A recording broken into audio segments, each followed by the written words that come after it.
Hello everyone, कैसे हो आप सब। आई होप आप लोग अच्छे होंगे। एंड आज के वीडियो में हम लोग फ्लेमिंगो बुक का, जो आपकी क्लास 12 की फ्लेमिंगो बुक है, उसका थर्ड चैप्टर एक्सप्लोर करेंगे, which is deep water. Deep water जो चैप्टर है वो उसके ऑथर हैं विलियम डगलस। और ये जो चैप्टर है वो विलियम डगलस जी की जो ऑटोबायोग्राफी है मैन एंड माउंटेन्स, उसी का एक एक्सट्रैक्ट है। सो आज हम उसी को एक्सप्लोर करेंगे। पहले हम लोग थोड़ा विलियम डगलस के बारे में जान लेते हैं। विलियम डगलस जो है वो 1898 में यूएसए में मिनेसोटा में बॉर्न हुए थे। एंड ये जो एक्सट्रैक्ट है, जैसा मैंने अभी बताया, उनकी ऑटोबायोग्राफी मैन एंड माउंटेन से लिया गया है। अब हम लोग चैप्टर के साथ स्टार्ट करते हैं। तो डीप वाटर आपको चैप्टर के नेम से ही समझ में आ रहा होगा कि ये जो स्टोरी है ये सिर्फ स्विमिंग के बारे में नहीं है, बल्कि उसके साथ जुड़े हुए जो वैल्यूज़ हैं, जैसे कि डर, हिम्मत, जीत, हार, एट्सेट्रा एट्सेट्रा, उस सब के साथ जो है ये स्टोरी कनेक्टेड है। ये हमें बताती है कि कैसे हम अपने सबसे बड़े डर को हराकर आज़ादी से अपनी ज़िंदगी जी सकते हैं। तो ये कहानी फाइनली शुरू होती है जब विलियम डगलस बहुत ही ज़्यादा छोटे थे, उनके बचपन के एक इंसिडेंट से। जब वो 3 से 4 साल के थे तो वो अपने पापा के साथ जो है कैलिफोर्निया के बीच पर गए थे। अब भाई, जैसे हर छोटा बच्चा करता है, वो भी पानी के साथ जो है खेलने लग जाते हैं। लेकिन अचानक से क्या होता है कि एक बड़ी सी लहर आ जाती है और ना वो उस बड़ी सी पानी की उस बड़ी सी लहर में एक तरीके से गिर से जाते हैं।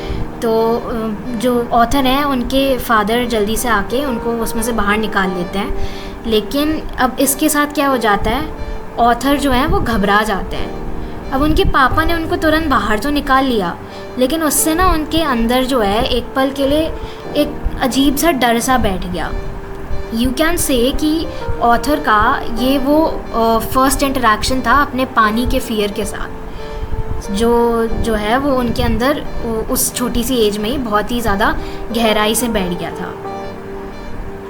फिर जो है कुछ सालों के बाद के बारे में बताते हैं, जिसमें ऑथर कह रहे होते हैं कि जब वो 10 से 11 साल के थे तो वो याकिमा के YMCA स्विमिंग पूल को उन्होंने ज्वाइन किया था स्विमिंग सीखने के लिए। उनको ना अपने पानी के इस फियर पे काबू पाना था, तो इसके लिए उन्होंने सोचा कि चलो स्विमिंग ही सीखते हैं, उससे बेटर और कुछ नहीं होता। तो अब उनकी मम्मी ने उनको भाई पहले ही वार्न किया था कि वहाँ की जो याकिमा में जो रिवर है वो बहुत ही ज़्यादा डेंजरस है, तो वहाँ पे वो स्विमिंग ना करें। इसलिए जो है वो रादर एक स्विमिंग क्लब या स्विमिंग पूल जो है उसकी मेंबरशिप ले ले, वहाँ ज्वाइन कर ले। तो अब वहाँ पे वो जगह सेफ़ भी थी।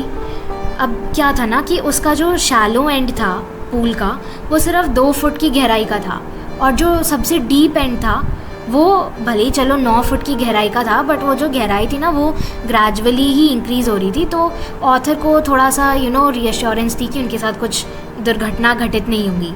ठीक है, तो अब भाई क्या किया उन्होंने, वाटर विंग्स यानी कि जो फ्लोटी होती है वो लगाई, और स्विमिंग जो है धीरे धीरे अपने आप को वाटर में एडजस्ट करके बाकी जो वहाँ के मेंबर्स थे उनको देख के कॉपी करके वो अपने आप को धीरे धीरे एडजस्ट करके स्ट्रोक्स वगैरह सिखाना, खुद से सेल्फ टीचिंग करनी अपनी शुरू कर रहे थे। तो अब क्या होता है, शुरू में तो सब कुछ ठीक चलता है, वो बड़े अच्छे से अपने आप को संभाल रहे होते हैं, शैलो एंड में जो है वो प्रैक्टिस करते रहते हैं और धीरे धीरे उनका कॉन्फिडेंस भी आता है।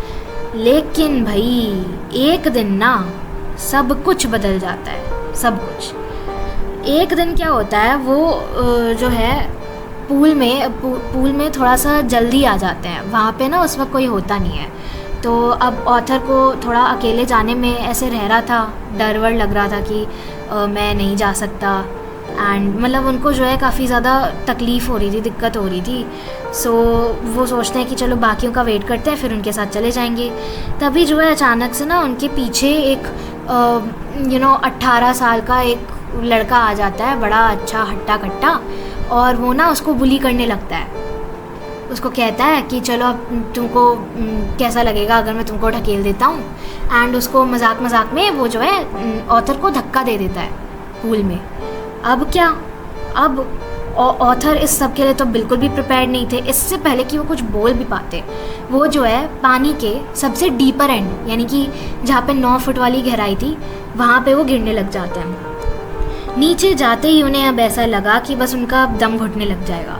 लेकिन फिर उन्हें याद आता है कि जब लोग पानी में जाते हैं तो फिर वो ऊपर भी फ्लोट करते हैं। तो उन्होंने सोचा कि वो भी ऊपर एक बड़ी सी जंप लगाएंगे, अपना चेहरा ऐसे बाहर निकालेंगे जल्दी से, और फिर जल्दी से पैडल करते हुए, यानी कि मतलब अपने आप को स्टेबलाइज करके थोड़ा चलते फिरते हुए पानी में फिर वो एज की तरफ पहुंच जाएंगे।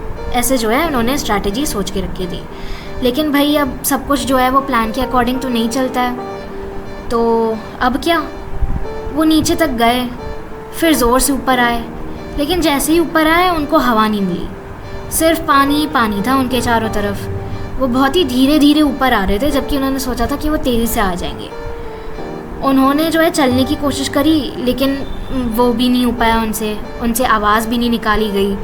फिर वो दोबारा डूब गए। ऐसे 2-3 बार जो है जब हो जाता है, फिर भी जो है वो हार नहीं मानते हैं एंड कैसे ना कैसे करके वो कोशिश करते रहते हैं, लेकिन वो बार बार जो है वो डूबते ही रहते हैं। वो पूरी तरह घबरा चुके थे उस वक्त तक। आखिर में उन्होंने कुछ याद नहीं रहा और सब कुछ ना बिल्कुल एक तरीके से पिच डार्कनेस जो है उनके सामने वो छा गई। जब उन्हें होश आया तो वो पूल के साइड में एक तौलिए पे, या यूँ कहो ना एक छोटा सा कॉट नहीं होता है, समझ रहे हो ना, पतला सा नेट का दीवान टाइप्स, उस पे जो है वहाँ पे वो लेटे हुए थे पेट के बल। किसी ने उन्हें फाइनली बचा ही लिया था। तो अब जिस इंसान ने उनको जो है धक्का दिया था, उस बुली करने वाले लड़के ने, उसने तो कहा कि भाई मैंने तो बस ये मजाक में किया था, लेकिन मतलब वो जो है ऐसे ही वो छोड़ देते हैं, उसको छूट जाता है, क्या करें। लेकिन जो ऑथर हैं भाई, उनके मन में ऐसा भयंकर वाला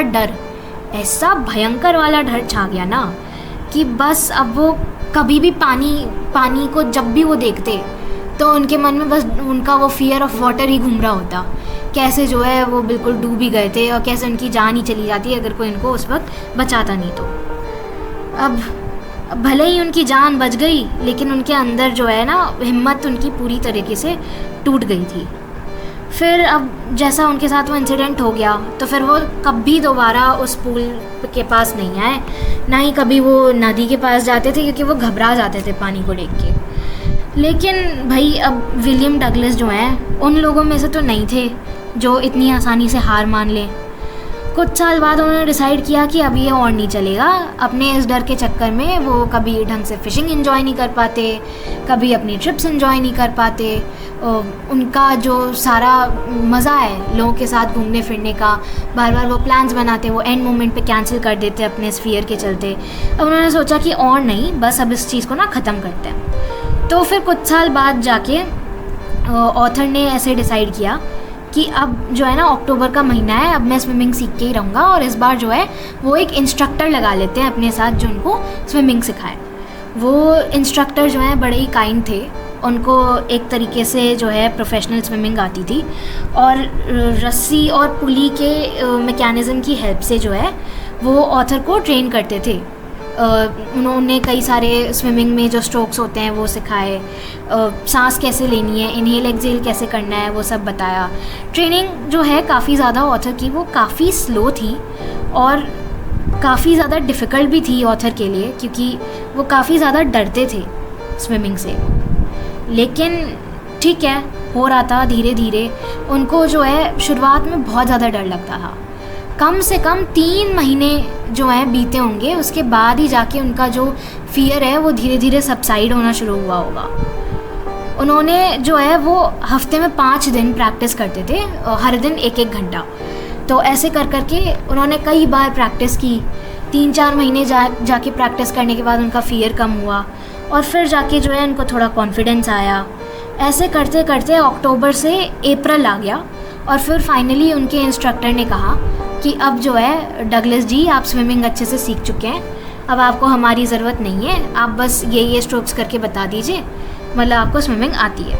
वो स्ट्रोक्स उन्होंने करके बता दिए। अब भाई इंस्ट्रक्टर जी का तो काम ख़त्म हो चुका था, लेकिन डगलस डी जो है, विलियम डगलस, वो खुद से इंटरनली सेटिस्फाइड नहीं थे। उनके अंदर ये फियर था कि कहीं वो अकेले प्रैक्टिस करेंगे तो ये उनका फियर ऑफ वाटर दोबारा उन पे हावी हो जाएगा। तो अब उसको बीट करने के लिए क्या किया, उन्होंने अकेले स्विमिंग पूल में स्विमिंग करी। उसके बाद भी वो फियर नहीं आया, फिर भी जो है उनके मन में डाउट रह गया। तो अब उन्होंने क्या किया, अब वो गए लेक वेंटवर्थ और दूसरी जगह एक और जगह गए वो वॉर्म लेक। इन दोनों जगहों पे गए और यहाँ पे इन्होंने स्विमिंग करी। मतलब थोड़ा एक आइलैंड से दूसरे आइलैंड तक जो है इन्होंने 2 मील का डिस्टेंस जो है स्विमिंग करके उन्होंने कवर किया। एंड अब जो है ये ऐसे स्विमिंग करते वक्त उनके सिर्फ एक मोमेंट के लिए वो टेरर उनके हार्ट में आया, और वो तब था जब वो बीच में कहीं रास्ते में वो स्विमिंग कर रहे थे लेक वेंटवर्थ में। एंड तब उन्होंने जो है गलती से ऐसे नीचे बिल्कुल नदी में ऐसे देख लिया, तो उनको बस बहुत ही गहरा बॉटमलेस सी उनको यही दिखाई दिया, और इतनी ज़्यादा उनको गहराई दिखाई दी कि 2 मिनट को उनको ऐसा लगा कि वो 2 मिनट के लिए फिर से डर गए। लेकिन फिर उन्होंने मन में सोचा कि भाई ये डर मेरा क्या बिगाड़ लेगा, अब तो मैंने स्विमिंग सीख ली। तो ऐसे रैशनली सोच के उनका वो फियर जो है सबसाइड हो जाता है, वो फिर चला जाता है। एंड अब जब उन्होंने स्विमिंग कर ली तो वो समझ गए कि फाइनली उन्होंने अपने फियर के ऊपर काबू पा लिया है। अंत में फाइनली उनकी जीत होती है। और इस पूरे एक्सपीरियंस के बाद जो ऑथर हैं विलियम डगलस, उन्होंने एक बहुत ही इम्पॉर्टेंट बात रियलाइज़ करी थी कि डर को हराया जा सकता है अगर हम उसका सामना करें। यही सबसे मेन मैसेज है इस स्टोरी का। एंड उन्होंने जो है ऐसे बुक में ऐसे कोट करके रखा होगा, आप वहाँ से रेफरेंस ले सकते हो कि The experience had a deep meaning for me, as only those who have known stark terror and conquered it can appreciate it. तो ऑथर का इस बात से यही कहना है कि ये जो उनका एक्सपीरियंस था अपने इस पानी के डर के ऊपर हावी हो जाना, उस डर को मिटा देना, ये सिर्फ वही लोग समझ सकते हैं जिनको खुद ये डर था और उन्होंने इस डर को उनकी तरह कॉन्कर किया। तो ये जो है उनकी जर्नी थी इन शॉर्ट। एंड वो ये भी फिर एंड में ऐसे बताते हैं कि भाई डर देखो एक ऐसी चीज़ है जो हमारे अंदर ना घर कर लेती है, लेकिन अगर हम उसको फाइट करते हैं, लड़ते हैं, तो हम सिर्फ उससे जीतते ही नहीं हैं, बल्कि हम खुद को एक नया पर्सन बनाते हैं, अपनी पर्सनालिटी इम्प्रूव करते हैं। तो भाई अब डीप वाटर चैप्टर जो है फाइनली एंड हो चुका है। एंड इससे जो है क्या क्या कंक्लूजन्स निकलते हैं अब हम उनके बारे में डिस्कस करते हैं। पहला कंक्लूजन, भाई डर सच है, हर किसी की लाइफ में डर होता है, लेकिन मेन बात ये होती है कि आप उसको कॉन्कर करते हो या नहीं। ठीक है। और अब फिर इस चैप्टर ने करेज को भी एक न्यू वे में डिफ़ाइन किया है। असली मतलब करेज का बताया है कि करेज का मतलब डरना नहीं, करेज का जो मतलब है वो डरना होना नहीं है, डर का ना होना नहीं है। ठीक है। करेज का बेसिकली ये मतलब है कि डर के बावजूद आप आगे बढ़ रहे हो, आप उसको फेस कर रहे हो, आप अपने फियर को ख़त्म कर रहे हो। मैं दोबारा रिपीट करती हूँ जिनको ढंग से नहीं आया होगा समझ में। करेज का ये मतलब नहीं होता है कि आपके अंदर कोई फियर ही नहीं है, कोई डर ही नहीं है। करेज का ये मतलब होता है कि आपके अंदर जो फियर्स हैं उनको आप फेस करते हो और कॉन्कर करते हो, उनसे फाइट करते हो और उनके ऊपर जीत हासिल करते हो। तो यही था पूरा चैप्टर। तो आई होप आपको ये स्टोरी जो है पसंद आई होगी। एंड इसी के साथ मेरा एक्सप्लेनेशन भी ख़त्म होता है। एंड मैं अब आपका बाकी का टाइम वेस्ट नहीं करूँगी। सो बाय बाय।